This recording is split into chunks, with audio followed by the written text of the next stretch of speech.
Саламатсыздарбы, урматтуу телекөрүүчүлөр. Биз Кара Суу райондук балдар чыгармачылык борборунун улуттук мурас ийриминин кол өнөрчүлөр бөлүмүндө катышкан окуучулар менен бирдикте кыргыз оймолору деген теманын алкагында сабак өтөбүз. Сабагыбыздын максаты кыргыздын улуттук баалуу мурастарын, руханий, маданий, материалдык баалуулуктарын кыргыз элине өзүбүздөн кийинки урпактарга жеткирүү, аны өнүктүрүү, өстүрүү, аны үйрөтүү жана окуучуларга үйрөтүү болуп эсептелинет. Бүгүн биз кыргыздын баалуу колдонулуп жүргөн улуттук буюмдарынын бири туткуч жасайбыз. Туткуч жасаш үчүн бизге мындай кадимки эле сары түстөгү, мындай жашыл түстөгү, кызыл түстөгү жана мындай сыя түстөгү кийиздер керектелет. Андан тышкары мындай оймонун үлгүлөрү керектелет. Кайчы, килей жана ручка ушулар керектелет балдар. Бүгүнкү сабагыбызга мага жардам бериш үчүн номер 42 Маданият орто мектебинин 7-классынын окуучусу Кубанычбекова Аяна жана Белекбаева Аяна жардам берет. Анда эмесе кыздар, бүгүнкү сабагыбызды баштайбыз, кыздар. Дегенде биз ушул мына оймолорду, жасап келген оймолорубузду биз мына кийиздин бетине түшүрөбүз. Анткени бардык нерсени жасаш үчүн дегенде ушундай ар бир нерсенин үлгүсү жасалат, балдар. Билесиңер силер, ар бир нерсенин үлгүсү кыркылып алынып, дегенде анан кийин ошонун негизинде анан кийин буюм жасалат. Сен азыр Аяна, сен мына оймону буга түшүр. Сен мына оймону буга түшүр. Ушундай кылып немеге чийип, анан кийин оймону кыркабыз. Мен анын чекесин кылып турайын, кыздар. Туткуч балдар, кыздар. Бул дагы бул кыргыздын эң керектүү чоң апаларыбыз, энелерибиз казан кармаганда керектелүүчү, эң күнүгө керектелүүчү, дайыма керектелүүчү, ушул кезге чейин керектелүүчү, азыр деле колдоносуңар үйдө, керектелүүчү буюм болуп эсептелинет. Бул буюмсуз казан кармай албайбыз, ысык нерсени колубуз менен кармай албайбыз да. Анын атайын ошол кармай турган нерсени биз эмне деп айтат экенбиз? Туткуч деп айтат экенбиз, Туткучтар азырга чейин ушундай колдонулат. Буга дагы мурунку убактарда чоң энелерибиз аны жөн эле мындай эле кийизден жасап колдонуп келсе, кийин барып ушуларды дагы кооздоп, кадимкидей жакшынакай кылып кооздоп, анан жасап колдонушкан.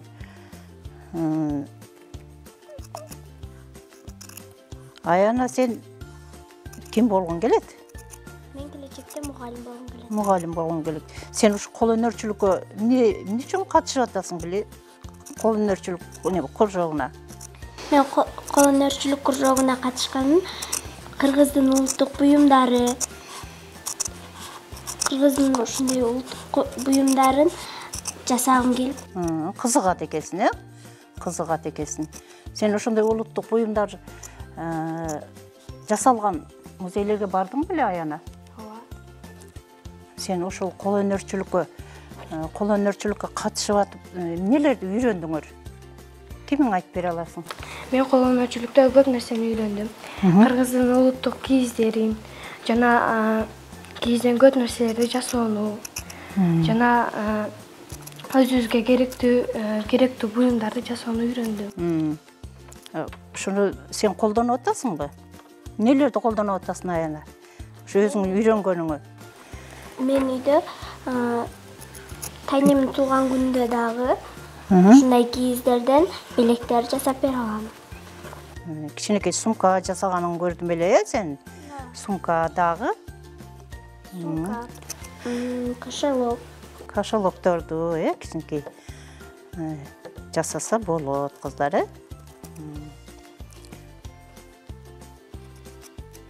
Бул кыргыздын улуттук буюмдары өтө баалуу кыздар.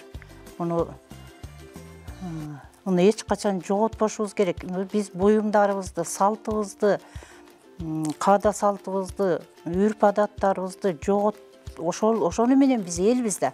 Ошону менен кыргыз элбиз. Эгерде ушулардын баары жок болуп кетсе, анда биз кыргыз болбой калбайбызбы?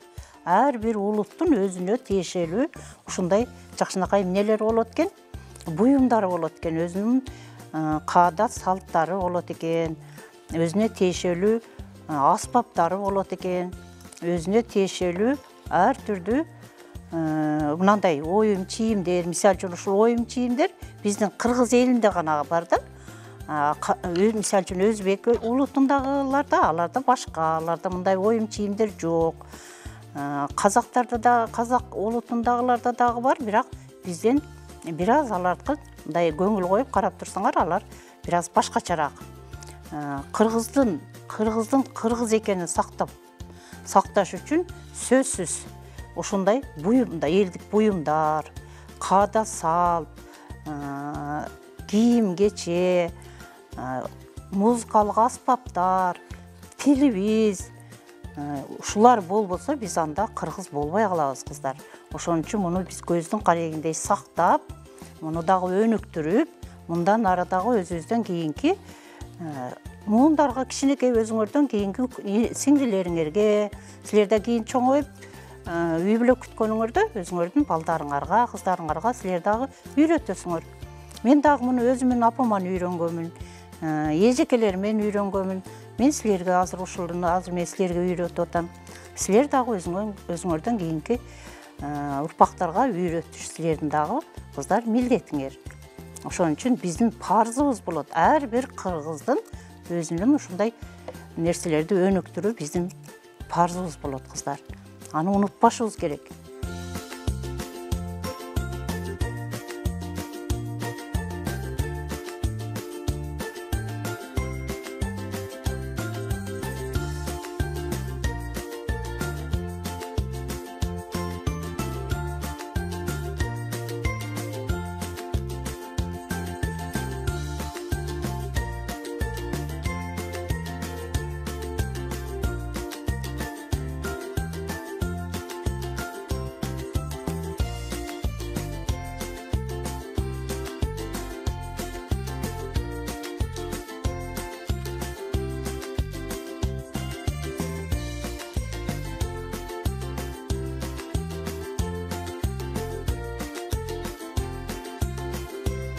Мынакей Нуриза, сен мынакей жакшынакай кылып кыркып турсуң.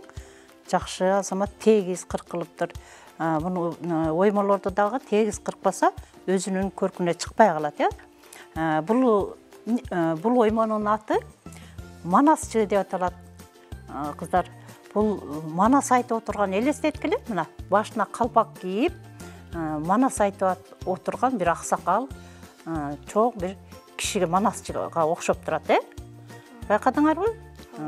Демек, кыргыздарда ушундай жайлоолордо, ушундай бир сонун жерлерде отуруп алып, ушундай элге эмне кылып берген? Манас айтып берген. Манасчылардан билесиңер силер? Ким бар манасчылардан? Манасчылардан Саякбай Каралаев. Саякбай Каралаев, азаматсың. Кана? Азаматсың, мына сеники дагы жакшынакай болуп тегиз кыркылыптыр, Эмнеге окшоп турат? Бул Манас айткан Манасчыга окшоп турат, Отуруп алып, малдаштакуна отуруп алып, Манас айткан. Манасчылардан билесиң сен дагы? Манасчылардан азыркы Дөөлөт Сыдыков. Дөөлөт Сыдыков дагы, Рыспай Исаков, Дагы чоң манасчылардан кимди билесиң? Мурунку манасчылардан. Саякбай Каралаев, Эми балдак жакшы кыздар, эми мына кыркып алдык биз, мына оймобузду мындай кылып кыркып алдык. Эми биз муну түсүнө карап, мындай кийиздерге жайгаштырабыз. Мынакей сары түстөгүнү, жашыл түстөгүнү мына сары түстүү кийизге жайгаштырайлы, түсүнө келтирип мындай кылып жайгаштырайлы. Ал эми сары түстөгүнө мына кырмызы түскө жайгаштырабыз азыр мындай кылып. Мындай кылып жайгаштырабыз. Эке. Азыр ушундай кылып жасайбыз дагы, анын чекесин мындай ара тиштер менен кооздойбуз кыздар. Мындай кылып туруп кыркып алайлы,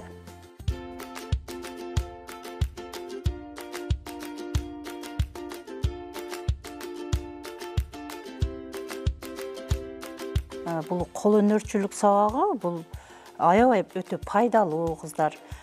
Бул биздин акыл эсибизди, силердин акыл эсиңерди өөрчүтөт. Бир нерселерге шыктуу болосуңар, көп нерсени үйрөнөсүңөр. Бунун өтө пайдасы абдан көп. Силер үйдө дагы апаңар машина тигип, мындай бир кол өнөрчүлүк кылабы, эмне жасайбы? Бир нерсе жасайбы апаң үйдө? Ооба, апам Чоң энелериңер, энелерибиз көбүнчө оймолорду жана төшөктөргө бастырып, анан жана башка кийимдерге, буюмдарга тигишет. Оймолорду бастырышат. Машина менен, машинка менен, жабыштыра баштайлы. Акырындык менен мындай кылып.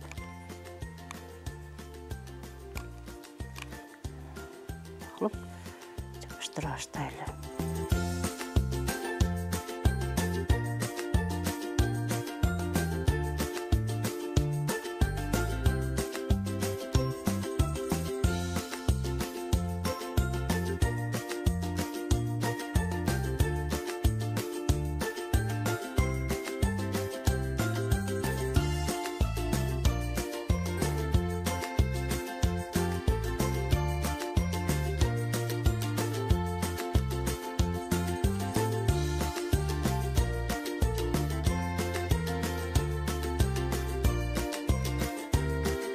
Кына сен береке. Дагасын да жабыштырабыз азыркы.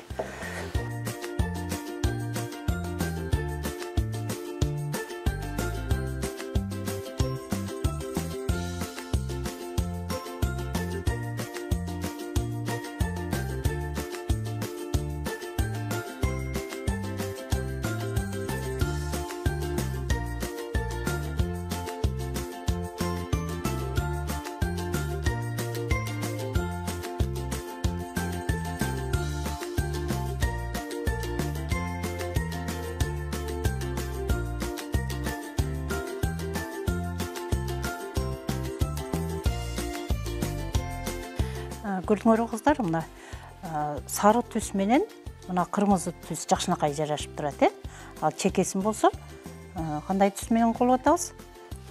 Мындай розовый, кызыл түс, Ал эми мынаны карасак, бул жашыл түс. Жашыл түс менен сары түс өзүн жакшынакай өзүн жарашып турат бири-бирине,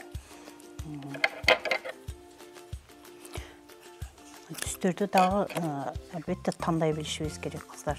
Муну мурунку биздин ата-энелерибиз боёшкон да. Нукура жанагындай азыркы боёктордой эмес, жанагы андыздын, карагаттын, жаңгактын, пияздын кабыктарын чогултуп, ошолорду сууга кайнатып, анан кийин түстөрдү алган. Мынакей балдар, Биз азыр кыргыздын эң улуттук жакшынакай буюму болгон туткуч жасадык. Муну азыркы кезде туткуч катары колдонсо дагы болот.